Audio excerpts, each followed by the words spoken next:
Media మిత్రులందరికీ, తెలంగాణ రాష్ట్ర ప్రజలకు, భారతీయ జనతా పార్టీ కార్యకర్తలందరికీ కూడా 80వ స్వాతంత్ర్య దినోత్సవ శుభాకాంక్షలు. దేశవ్యాప్తంగా ఒక దేశభక్తియుత వాతావరణంలో ఈరోజు స్వాతంత్ర్య దినోత్సవ వేడుకలను దేశ ప్రజలందరూ జరుపుకుంటూ ఉన్నారు.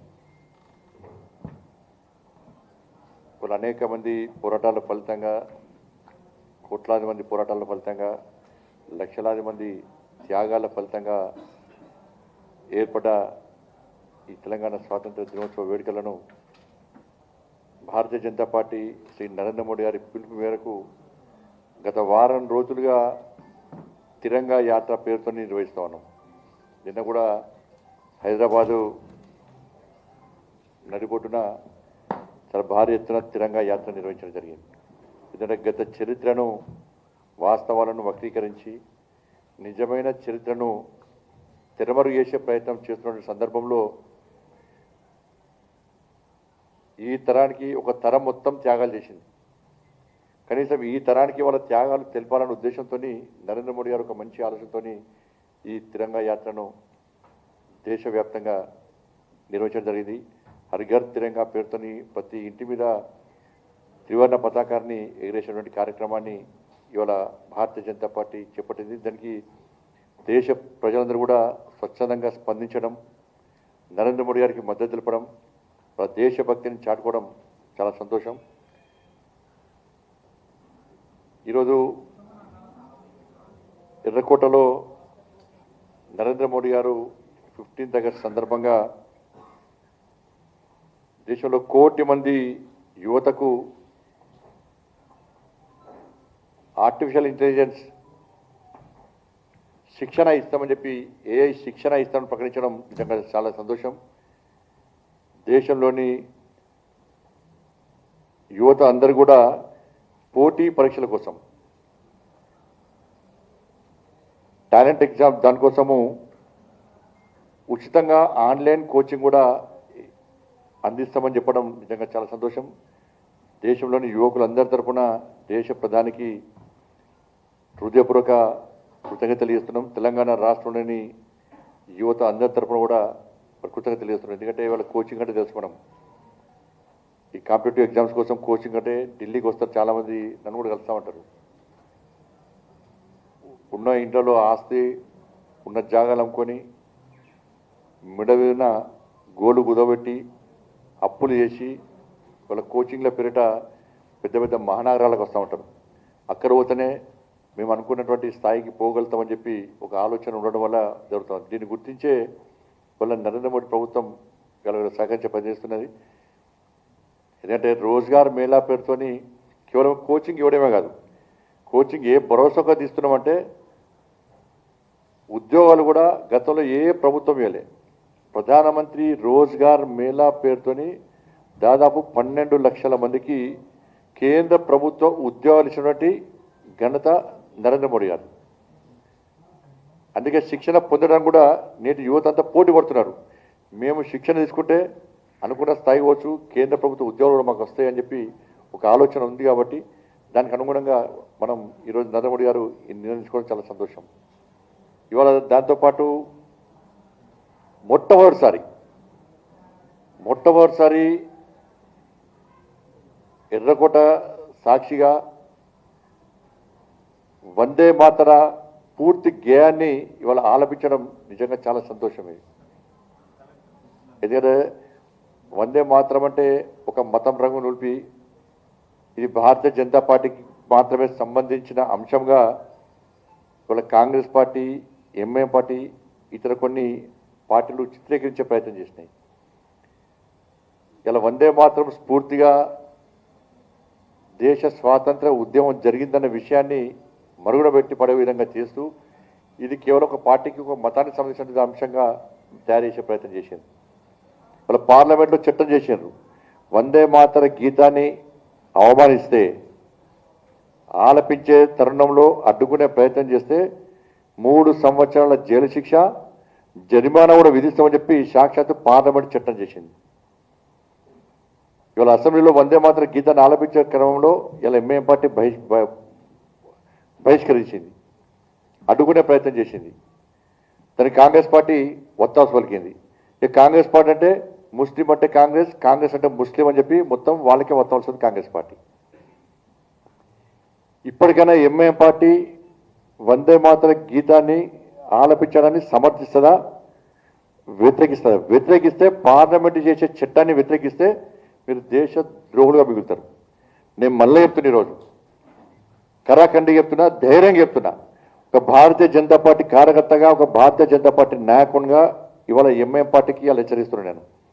మీరు కనుక వందే మాతర గీతాన్ని అడ్డుకునే ప్రయత్నం చేస్తే, మేము ఆలపించమని మొండికేస్తే 15th ఆగస్టు స్వాతంత్ర దినోత్సవ ఉత్సవాల సాక్షిగా రాష్ట్ర భారతీయ జనతా పార్టీ కార్యాలయం నుంచి చేస్తున్నాను.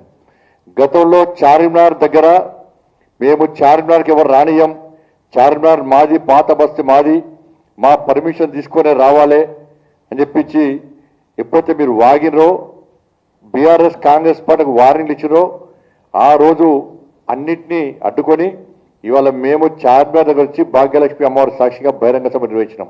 ఇవాళ మళ్ళీ చెప్తున్నా, మీరు కనుక వందే మాత్రాన్ని అడ్డగిస్తే, వందే మాత్ర గీతాన్ని ఒప్పుకోకుంటే, పార్లమెంట్లో చేసే చట్టాన్ని అతిక్రమిస్తామంటే ఇలా భారతీయ జనతా పార్టీ ఆధ్వర్యంలో లక్షలాది మంది కార్యకర్తలను చార్మినార్ తీసుకొచ్చి భాగ్యలక్ష్మి అమ్మవారి సాక్షిగా సామూహికంగా వందే మాతర గీతాన్ని ఆలపించే కార్యక్రమాన్ని నేనే నిర్వహిస్తా.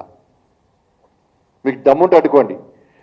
మేము సామూహికంగా లక్షలాది మంది కార్యకర్తలు, భారతీయ జనతా పార్టీ కార్యకర్తలు సామూహికంగా వందే మాతర గీతం ఆలపిస్తుంటే మీ చెవులలో దూదులు పెట్టుకున్నా కూడా మీకు వినిపించే విధంగా మేము కార్యక్రమాన్ని నిర్వహిస్తాం. కాంగ్రెస్ పార్టీ కానీ మీరు కానీ ఎట్లా అడ్డుకుంటారో మేము అడుగుతాం. నేను సవాల్ చేస్తున్నా, అడ్డుకునే దమ్ముంటే మీరు అడ్డుకోండి. ధైర్యంగా భారతీయ జనతా పార్టీ కార్యకర్తలు భారతీయ జనతా పార్టీ జెండా పట్టుకుంటాం, కాసేపు జెండా పట్టుకుంటాం, త్రివర్ణ పతాక జెండా పట్టుకుంటాం, వందే మాతర గీత్, వందే మాతరం అంటూ, భారత్ మాతాకి జై అంటూ, జై శ్రీరామ్ అంటూ చార్మినార్కి చేరుకుంటాం. భాగ్యలక్ష్మి అమ్మవారి సాక్షిగా సామూహికంగా లక్షలాది మంది కార్యకర్తలతోని వందే మాతర గీతాన్ని ఆలపిస్తామని చెప్పి ఈ సందర్భంగా హెచ్చరిస్తున్నాం. ఇలా మేము చట్టానికి గురించి మాట్లాడి, పార్లమెంట్ చట్టానికి అనుగుణంగా మేము మాట్లాడితే మమ్మల్ని మతతత్వవాదులు అంటారు. దాన్ని వ్యతిరేకించే వాళ్ళు ఇవాళ సెక్యులర్ వాదిగా చలామణవుతున్నారు. దీన్ని తెలంగాణ సమాజం ఆలోచించాలి, జంజీ ఆలోచించాలి, జంజీలు ఆలోచించాలి. ఇవాళ ఈ దేశం ముఖ్యం, ఈ ధర్మం ముఖ్యం, ఈ సమాజం ముఖ్యం. కానీ ఇవన్నిటిని కూడా ఇవాళ తప్పకుండా చేసి నిర్వహించే ప్రయత్నం చేస్తాం. దాంతోపాటు ఇవాళ రాష్ట్ర ప్రభుత్వం ఒక కొత్త పథకం మేమేదో చేస్తున్నట్టు, వాళ్ళు జేబులోకి వెళ్ళి పైసలు ఇస్తున్నట్టు, వాళ్ళ పైసలే ఇస్తున్నట్టు ఇవాళ స్మార్ట్ కార్డ్స్ మేము పంపిణీ చేస్తున్నాం ఇవ్వాలని చెప్పి, ఈ స్మార్ట్ కార్డ్ దేనికోసం, దానికి 600 ప్రింటింగ్కి 600 కోట్లు ఖర్చు పెడుతున్నారు. ఈ తెలంగాణ రాష్ట్రానికి ముఖ్యమంత్రి శాశ్వతం కాదు, ఆ సంబంధిత మంత్రి శాశ్వతం కాదు. ఇప్పుడు మొన్న కర్ణాటకలో కొట్టించింది. కర్ణాటకలో ఏమైంది? సిద్ధరామయ్య రాజీనామా చేసాడు, కొత్త ముఖ్యమంత్రి వచ్చాడు, శివకుమార్ వచ్చాడు కదా. ఆ కార్డులన్నీ వేస్ట్, ఇక 600 కోట్లు వేస్ట్. ఇప్పటికే అప్పుల పాలైనం. ఎందుకు పెట్టాలో ఫోటోలు ఎందుకు పెట్టాలి? 600 కోట్లు తిరిగి పర్మనెంటా రాష్ట్ర ముఖ్యమంత్రి గారికి కదా? సంబంధిత మంది పర్మనెంటా? గతంలో కేసీఆర్ ప్రభుత్వం 200 కోట్లు ఖర్చు పెట్టింది, ఒక్కరి రేషన్ కార్డు, ఆ రేషన్ కార్డు మూలపడేసి 200 కోట్లు నాశనం అయిపోయినాయి.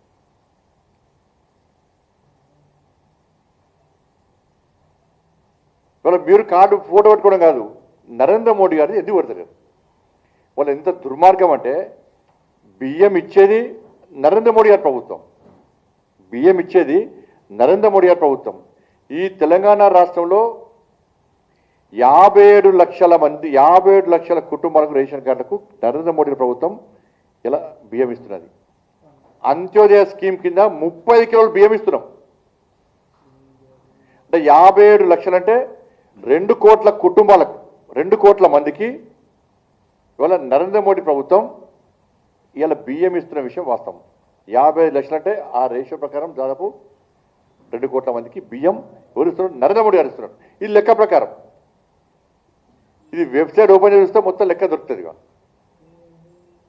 ఇవాళ తెలంగాణ రాష్ట్రంలో కాంగ్రెస్ పార్టీ ప్రభుత్వం ఏం చేస్తుంది, మేమే బియ్యం ఇస్తున్నామని చెప్పి ఇలా 57 లక్షల మందికి 57 లక్షల రేషన్ కార్డు తీసుకుంటూ అన్ని కుటుంబాల మేము ఇవాళ రేషన్ బియ్యం ఇస్తుంటే ఇచ్చేది నరేంద్ర మోడీ గారు, పైసలు ఇచ్చేది నరేంద్ర మోడీ గారు, బియ్యం ఇచ్చేది నరేంద్ర మోడీ గారు. ఇవాళ మీరు ఫోటోలు మీరు పెట్టుకుంటారా? ఏ అధికారం ఉంది మీకు? ఇవాళ ఏమంటుంది కాంగ్రెస్ పార్టీ ప్రభుత్వం, నేను చూసిన పెద్ద పెద్ద ఓటీసీ కట్టారు. నిన్న టీవీలలో బ్రేకింగ్ ఇచ్చారు. సంబంధిత మంత్రి గారు ఎంతమందికి ఇస్తున్నారట అంటే బియ్యం 3,43,00,000 మందికి, 3,43,00,000 మందికి రేషన్ బియ్యం ఇస్తున్నారట. 3,43,00,000 మందికి రేషన్ బియ్యం ఇస్తున్నారట. ఎంత నవ్వు వస్తుందంటే నవ్వుల పాలు అవుతారంటే వీళ్ళు. 2011 జనాభా లెక్కల ప్రకారం తెలంగాణ రాష్ట్ర జనాభా ఎంత అంటే 3,50,00,000. సమగ్ర సర్వే కుటుంబ లెక్కల ప్రకారం ఎంత అంటే 3,44,00,000. 3,44,00,000. కానీ ఇలా కాంగ్రెస్ పార్టీ ప్రభుత్వం ఏమంటుంది తెలుసా, జనాభానే 3,50,00,000. కానీ కాంగ్రెస్ పార్టీ బియ్యం ఎంతమందికి ఇస్తుందంటే 3,43,00,000 మందికి ఇస్తుందట. అంటే అందరికీ బియ్యం ఇస్తుందట ఇక తెలంగాణ రాష్ట్రంలో కాంగ్రెస్ పార్టీ ప్రభుత్వం. జనాభానే 3,50,00,000 మంది, నువ్వు ఇచ్చేది ఏం ఓటీసీ పెట్టావు, 3,43,00,000 మంది రేషన్ బియ్యం ఇస్తా అంటున్నావు. అంటే ఎంత బ్లఫ్ చేస్తారో ఒక్కసారి అర్థం చేసుకోండి. ఇంకోటి, ఐటీ శాఖ లెక్కల ప్రకారం, ఇన్కమ్ ట్యాక్స్ శాఖ యొక్క లెక్కల ప్రకారం తెలంగాణ రాష్ట్రంలో 40 లక్షల మంది పన్ను చెల్లిస్తున్నారు. ట్యాక్స్ పేయర్స్ ఎంత అంటే 40 లక్షల మంది. అంటే వాళ్ళు కూడా బియ్యం ఇస్తున్నాను. ట్యాక్స్ పేయర్స్ ఎంత అంటే 40 లక్షల మంది. ఇది ఐటీ శాఖ 30 లక్షల మంది, 33 లక్షల మంది, 33 లక్షల మంది ట్యాక్స్ పేయర్స్ ఐటీ చెల్లిస్తున్నారు వాళ్ళు. అంటే 33 లక్షల మంది కూడా రేషన్ బియ్యం ఇస్తున్నాను.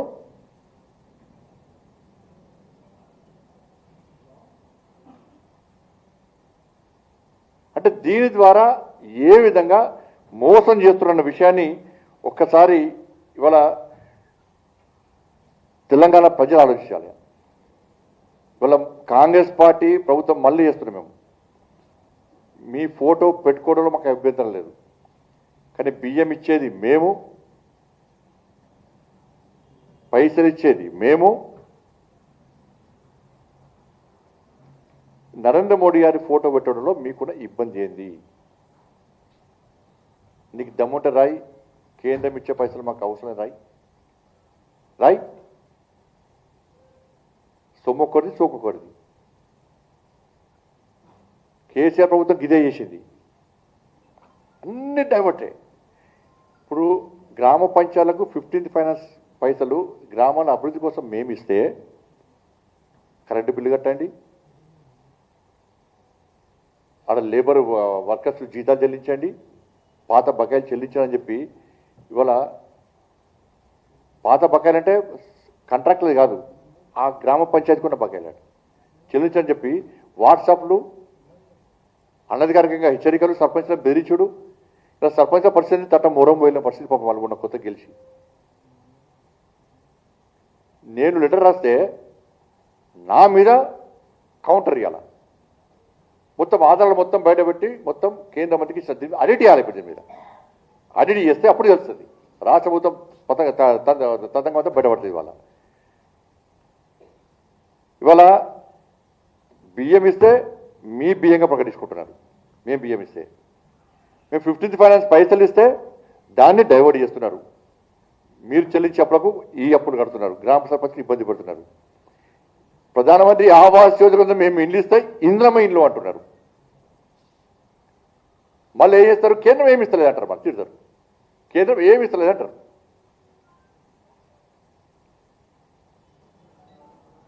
ఇలా 15th ఆగస్టు సాక్షిగా రాష్ట్ర ప్రభుత్వము కొత్త పథకాలను మేము ప్రకటిస్తున్నామని చెప్పి చేసి తెలంగాణ ప్రజలను మోసం చేసే ప్రయత్నం, పథకాలు అబద్ధాలు చెప్పే పథకాలకు నాంది పలికింది. ఇవాళ ఈ రేషన్ సంబంధించి ఇదైతే ఇక కొత్తగా 22A అని చెప్పి ఆ నిషేధిత జాబితాలో ఉన్నటువంటి ఆ భూముల విషయంలో మేము ముందుకు వచ్చినాం, దాన్ని క్రమబద్ధీకరిస్తామని చెప్పి ఇలా రాష్ట్ర ప్రభుత్వం ప్రకటించింది. అంటే కొత్త దందా ఇది, కొత్త దోచుకోడే. ఆ ప్రభుత్వానికి ఈ ప్రభుత్వానికి ఏం తేడా లేదు. వాళ్ళు ధరణి పేరుతో వాళ్ళు దోచుకున్నారు, భూభారతి పేరుతో వీళ్ళు దోచుకుంటున్నారు. ఇప్పుడు ఆ పైసలు జరపక 22A దానిలో ఉన్నటువంటి సహకరిస్తామంటే ఇవాళ తెలంగాణ రాష్ట్రంలో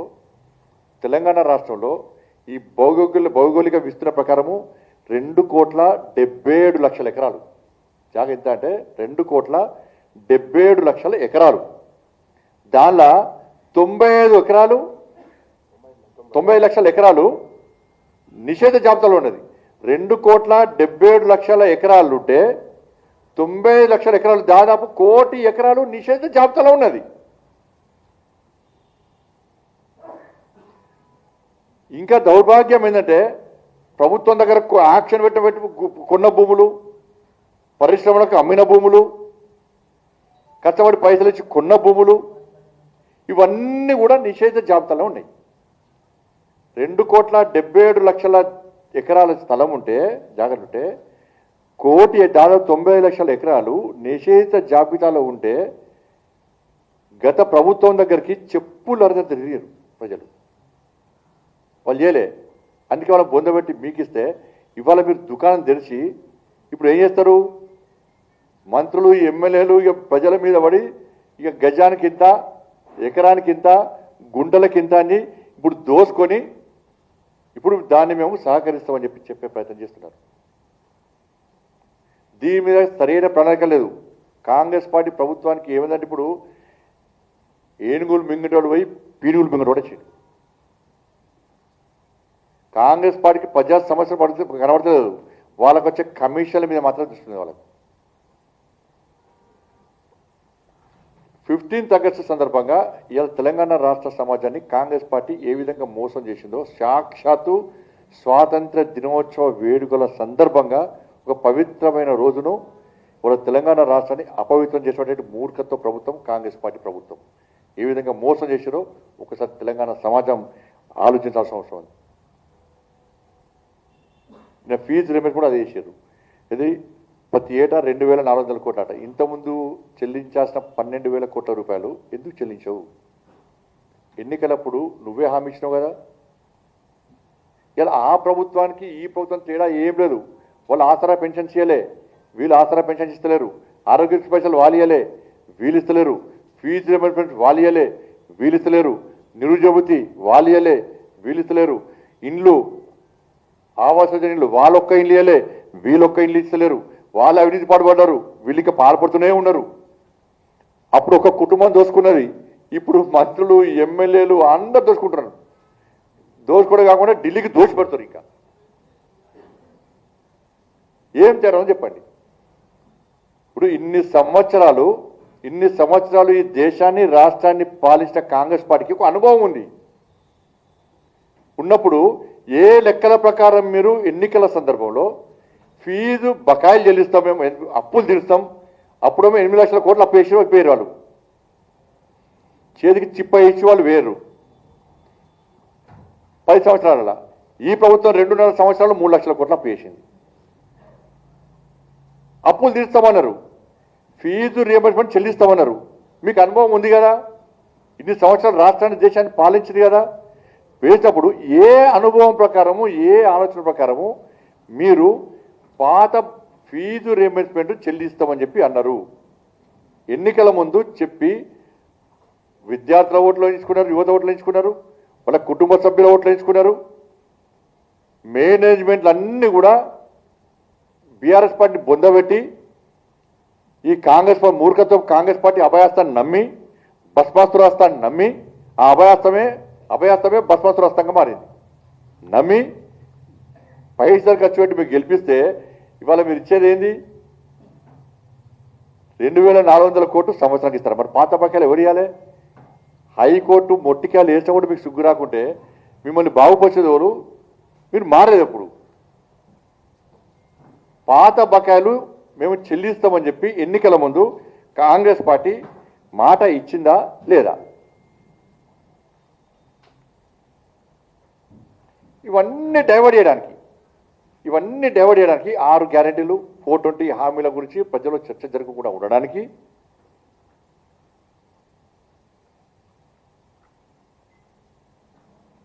జంజీలందరూ కూడా కాంగ్రెస్ పార్టీ మీద వ్యతిరేకత ఉన్నారు.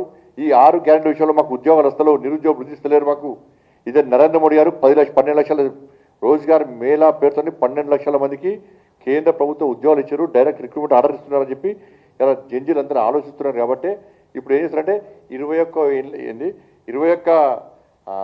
ఏళ్ళకే యువత చట్టసభలకు వచ్చే విధంగా తీర్మానం చేస్తారు. దాన్ని ఎవరు వద్దంటున్నారు? నేను ఏమంటున్నాను, కాంగ్రెస్ పార్టీకి ఇంకా ఎక్కువ ప్రేమ ఉంటే నెక్స్ట్ ఎలక్షన్లో 21 సంవత్సరాలు వాళ్ళకే టికెట్ లేదు, వాళ్ళకే మంత్రి పదవి ఇబ్బంది లేదు, చాలా మంచిది. ఇంకా ఎక్కువ ప్రేమ ఉంటే ఇప్పుడే ఒక 10 మంది ఎమ్మెల్యేతో రాజీనామా చేయించుని 21 జంజీలకు టికెట్ లేదు, వాళ్ళ మంత్రి పదవి ఇప్పుడే వెంటనే. మీకు వాళ్ళ ప్రేమ ఉంటే వెంటనే 10 మంది ఎమ్మెల్యేలను ఒప్పించి రాజీనామా చేయించి గెలిపించి వాళ్ళ మంత్రి పదవి ఇది. నేనేమంటున్నా అంటే యువతకు అప్పీల్ చేస్తున్నాను, రాజకీయ పార్టీలు మాట్లాడే ఇటువంటి కాంగ్రెస్ పార్టీ నాయకులు మాట్లాడేటువంటి మాటల వెనుక ఉన్న అర్థాన్ని గుర్తించండి, వాళ్ళ మోసాన్ని గుర్తించండి, మోసపూరితమైన మాటలు గుర్తించండి. అవి గుర్తించనంత వరకు మీరు మోసపోతూనే ఉంటారు.